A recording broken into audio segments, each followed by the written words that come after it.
Hey there, Ben. So I understand that you're an adequate opposer of socialism. My question to you is about socialist ideas that have worked in the past, such as Social Security or Medicare. I understand Social Security is a mess right now, but it has helped millions of Americans in the past.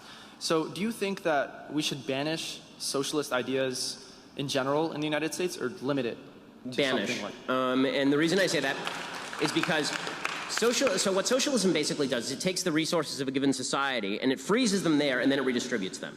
It doesn't account for growth. It doesn't allow for innovation and enlarging the pie.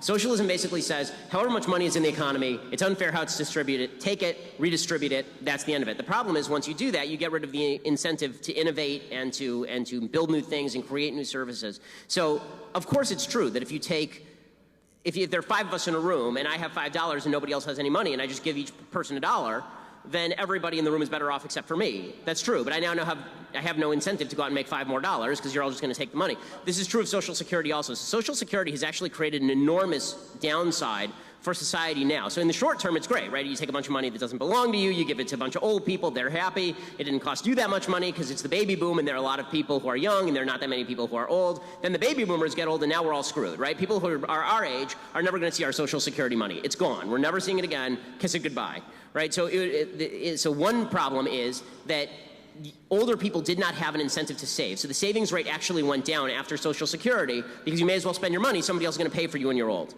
The second thing that happened is people stopped having kids as much. It actually had a market impact. Jonathan V. Lass at Weekly Standard has a very good book about this.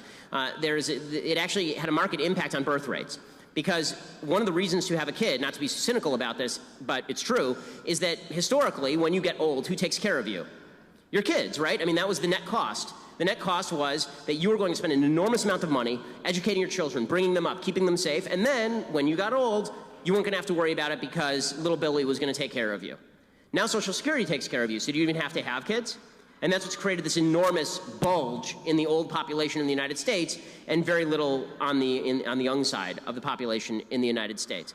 And because as a society we tend to abdicate to government what government is willing to take over, it's also created this immoral notion that the government's going to take care of all the old people so we don't have to worry about it as a society. Social fabric doesn't matter anymore. So this is why I'm not in favor of socialism, you know, and Social Security is a good example. I'm not in favor of it because it has, just like every other socialist program, it has a set of discrete beneficiaries, but diffuse victims. And the diffuse victims are much more common than the discrete beneficiaries, and they grow over time.